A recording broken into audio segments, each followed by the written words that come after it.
Hi friends, welcome back to my channel. Actually, சமையல் நம்ம வீடியோல என்ன பார்க்க போறோம்னு பாத்தீங்கன்னா cauliflower pepper fry தாங்க பார்க்க போறோம். வீடியோக்குள்ள போறதுக்கு முன்னாடி subscribe பண்ணாத friends எல்லாரும் subscribe பண்ணிக்கோங்க. வீடியோவை முழுமையா பாருங்க, skip பண்ணாம பாருங்க. பார்க்கவே சூப்பரா இருக்கு. அந்த cauliflower pepper fry எப்படி பண்றதுன்னு பார்க்கலாம்.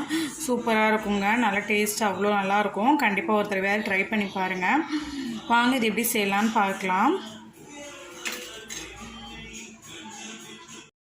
ஃபர்ஸ்ட் cauliflower pepper fry நம்ம cauliflower நான் ஒரு பூவை இந்த மாதிரி குட்டி குட்டியா நான் கட் பண்ணி எடுத்து வச்சிருக்கேன். இந்த மாதிரி குட்டி குட்டியா கட் பண்ணி எடுத்துக்கோங்க. இதுல தண்ணி ஊத்தி நம்ம லைட்டா சுட வச்சுடணும். சுட வச்சு நம்ம எடுக்கிறப்ப பாத்தீங்கன்னா இதுல உள்ள பூச்சி எல்லாமே நமக்கு தனியா பிரிஞ்சு வந்துரும். அதனால லைட்டா ஒரு கொதி தண்ணியில நம்ம இத போட்டு எடுத்துக்கிட்டோம். ஃபர்ஸ்ட் எடுத்துக்கிடுவோம். பார்த்தீங்கன்னா காலிஃப்ளவர் நான் சுடுதண்ணியில் போட்டு நல்லா எடுத்து வச்சுட்டேங்க. ஒரு 3 மினிட்ஸ் வச்சாலே போதும், அதுக்கு மேலே வைக்காதீங்க. அப்புறம் பார்த்தீங்கன்னா இங்கே பெரிய சைஸ் வெங்காயம் ஒரு 2 வெங்காயத்தை நீல வாக்கில் கட் பண்ணி வச்சுருக்கேன். பூண்டு ஒரு 3 பல் பூண்டை இந்த மாதிரி பொடிசாக கட் பண்ணி வச்சுருக்கேன். தக்காளி ஒரே ஒரு குட்டி சைஸ் தக்காளியை பேஸ்ட்டாக அரைச்சி எடுத்து வச்சுருக்கேன். அது போக மசாலா வகைகள் நம்ம போடுறப்ப நேரம் காட்டுறேன். இப்போ வாங்க இதை செய்ய ஆரம்பிச்சிடலாம். இப்போ நான் ஸ்டவ் ஆன் பண்ணி பாத்திரத்தை ஏற்றி அதில் எண்ணெய் ஊற்றிட்டேன். எண்ணெய் நல்லாவே காஞ்சிச்சு. நம்ம கட் பண்ணி வச்சுருக்க பூண்டை ஃபஸ்ட்டு சேர்த்துக்கலாம். அந்த பூண்டோட ஸ்மெல் நல்லா இதில் இறங்கணும் எண்ணெயில். அப்போ தான் டேஸ்ட்டாக இருக்கும். அந்த பூண்டோட ஃப்ளேவர் நல்லா இறங்கணும்னா நல்லாயிருக்கும். இந்த மாதிரி பூண்டு எந்த ஒரு கிரேவியில் சேர்க்குறப்பே ரொம்ப டேஸ்ட் நல்லாயிருக்கும். அப்புறம் பார்த்திங்கன்னா கட் பண்ணி வச்சுருக்க பெரிய வெங்காயத்தை சேர்த்துக்கலாம். நீங்கள் சின்ன வெங்காயம் சேர்க்கறனாலும் சேர்த்துக்கோங்க, உங்கள் விருப்பம் தான். வெங்காயம் நிறையா சேர்த்துக்கோங்க, அப்போ தான் நல்லாயிருக்கும் டேஸ்ட்டு. வெங்காயம் ஓரளவுக்கு வதங்கட்டும், வெயிட் பண்ணலாம். வெங்காயத்துக்கூடயே கொஞ்சமாக கருவேப்பிலை சேர்த்துக்கிறேன்.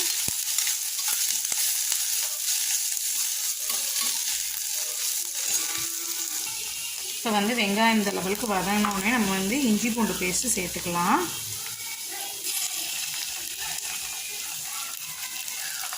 நீங்கள் எவ்வளோ காலிஃப்ளவர் எடுத்துருக்கீங்களோ அதுக்கு ஏற்ற மாதிரி ஆட் பண்ணிக்கோங்க. நல்லா கலந்து வச்சுக்கலாம்.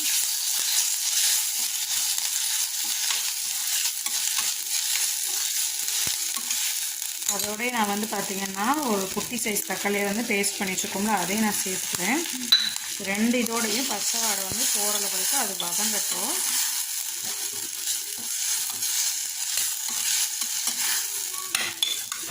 பச்சை வாடை போனால் தான் கிரேவி அந்த பெப்பர் ஃப்ரையோட டேஸ்ட் நல்லாயிருக்கும். இப்போ இஞ்சி பூண்டோட பச்சை வாடை போயிடுச்சு. இப்போ கொஞ்சமாக மஞ்சள் தூள் சேர்த்துக்கலாம். இப்போ அந்த மஞ்சள் போட்ட பிறகு இது கூட தேவையான மசாலா எடுத்து வச்சுருக்கேன். பெப்பர் பவுடி ஒரு டேபிள் ஸ்பூன் கிட்ட எடுத்து வச்சுருக்கேன். மல்லித்தூள் ஒரு 1/2 டேபிள் ஸ்பூன், கரம் மசாலா கொஞ்சமாக எடுத்து வச்சுருக்கேன். ஜீரகத்தூள் ஒரு 1/4 டீஸ்பூன். இது எல்லாமே சேர்த்து நம்ம போட்டு வதக்கிக்கலாம். நம்ம பெப்பர் ரொம்ப அதிகமாக சேர்த்துடணும். அதனால் மல்லித்தூள் இதெல்லாம் நீங்கள் ஜீரகத்தூள் எல்லாமே பார்த்து சேர்த்துக்கோங்க. நம்ம பெப்பர் லாஸ்ட் வரை நம்ம தூவி இறக்குவோம். அதனால் பார்த்து காரமெல்லாம் சேர்த்துக்கோங்க. இப்போ இதோட பச்சை வாடை போகிறதுக்காண்டி கொஞ்சமாக நம்ம வாட்டர் ஆட் பண்ணிக்கலாம். இந்த கப்புக்கு சின்ன கப்புக்கு நான் ஒரு கப் ஊற்றுறேன்.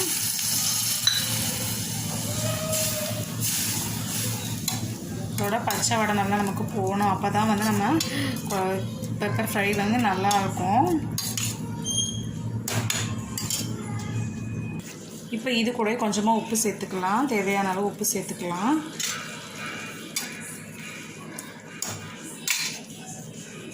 மீடியம் ஃப்ளேமில் வச்சு இது பண்ணுங்கள். இப்போ இந்த லெவலுக்கு வதங்கின பிறகு பார்த்திங்கன்னா நம்ம சுடுதண்ணியில் போட்டு வச்சுருந்த காலிஃப்ளவர் நம்ம ஆட் பண்ணிக்கலாம். நல்லா கிளறி விட்டுக்கலாம். இந்த ஸ்டேஜில் நீங்கள் உப்பு காரமெல்லாம் செக் பண்ணிக்கோங்க.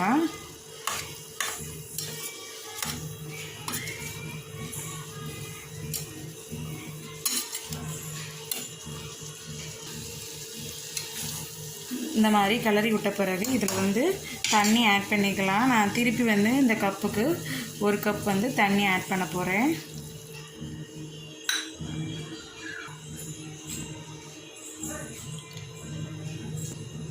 தண்ணி இந்த லெவலுக்கு போதுங்க. அப்போ தான் கரெக்டாக இருக்கும். 5 நிமிஷத்துலேயே நமக்கு வெந்துடும். அதனால் தண்ணி இந்த லெவலுக்கு போதும். உப்பு காரமெல்லாம் செக் பண்ணிக்கோங்க. இப்போ இதை மூடி போட்டு நம்ம வேக வச்சிடலாம். ரெடியானே உங்கள்கிட்ட காட்டுறேன். நல்லா தண்ணியெல்லாம் ட்ரை ஆகிடுச்சு. இப்போ இது கூட பார்த்திங்கன்னா கடைசி வந்து மிளகு பொடி நல்லா நிறையா சேர்த்துக்கோங்க. நல்லாயிருக்கும் டேஸ்ட்டு. ஒரு 2 டேபிள் ஸ்பூன் கிட்ட சேர்த்துக்கோங்க. உங்கள் காரம் நீங்கள் ரொம்ப சாப்பிட மாட்டிங்கன்னா அதுக்கேற்ற மாதிரி அட்ஜஸ்ட் பண்ணி சேர்த்துக்கோங்க. பெப்பர் பொடி போட்டுவிட்டு நம்ம வந்து கலந்து விட்டுட்டு அப்படியே ஆஃப் பண்ணிடணும். அப்போ தான் அந்த பெப்பர் ஃப்ளேவர் வந்து நல்லா காலிஃப்ளவரில் இறங்கி டேஸ்ட் நல்லாயிருக்கும். அதே மாதிரி நீங்கள் சோம்பு கூட இடித்து நடுவில் சேர்த்துக்கலாம். அதுவும் ஒரு டேஸ்ட்டு சூப்பராக இருக்கும்.